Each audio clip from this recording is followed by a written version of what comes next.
अफ्रीकी सवाना के बीच चिलचिलाती धूप तले जंगली बकरी स्प्रिंगबोक का एक छोटा बच्चा जबारी रहता था।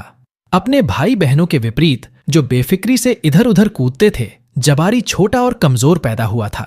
वह पलायन के दौरान झुंड के साथ रहने के लिए संघर्ष करता था। उसके पतले पैर थकान से कांपते थे।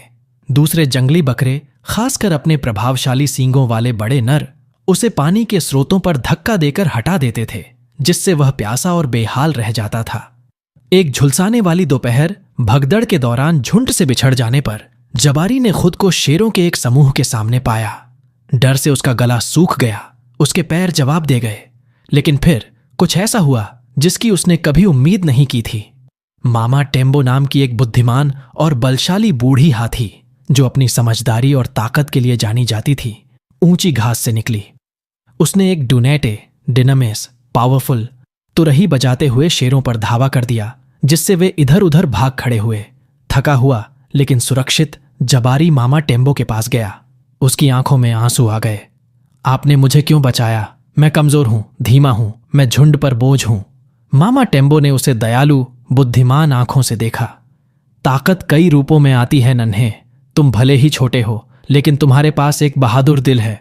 याद रखना, यहां तक कि सबसे छोटा जीव भी महत्वपूर्ण भूमिका निभा सकता है। उनके शब्दों ने जबारी में एक ज्वाला जगा दी। उसने महसूस किया कि उसकी कमजोरी कोई सीमा नहीं थी, बल्कि एक चुनौती थी। उसने नए सिरे से सवाना को देखना शुरू किया। उसने देखा कि चीते, जो जमीन पर सबसे तेज जानवर हैं, सबसे मजबूत नहीं थे। ज़ेब्रा, जो अपनी चपलता के लिए जाने जाते हैं, सबसे बड़े नहीं थे। हर जानवर अपने अद्वितीय कौशल का इस्तेमाल करके जीवित रहने में सफल रहा। जबारी ने अलग तरह से प्रशिक्षण लेना शुरू किया। उसने अपने चपलता पर ध्यान केंद्रित किया। कांटेदार झाड़ियों के बीच असाधारण फुर्ती के साथ गुजरता था। यह एक ऐसा कौशल था जिसका मुकाबला बड़े जंगली बकरे नहीं कर सकते थे। उसने सवाना के खतरों का अनुमान लगाना सीखा। उन पानी के स्रोतों को याद किया जहां शिकारियों का कम आना जाना होता था। जब अगला पलायन आया तो जबारी ने सभी को चौंका दिया। वह झुंड का स्काउट बन गया।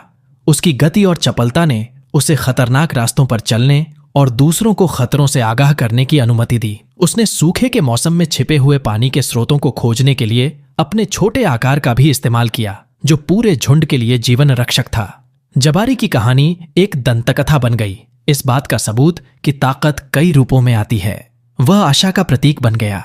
यह साबित करता है कि कमजोर दिखने वाले भी चुनौतियों को पार कर सकते हैं और जीवन चक्र में योगदान करने का अपना अनूठा तरीका ढूंढ सकते हैं। दोस्तों, अगर आपने अभी तक हमारे YouTube channel the story seekers को सब्सक्राइब नहीं किया है तो चैनल को सब्सक्राइब कर बेल के आइकॉन को प्रेस करना ना भूले, ताकि हमारे आने वाले वीडियो का नोटिफिकेशन आपको सबसे पहले मिले।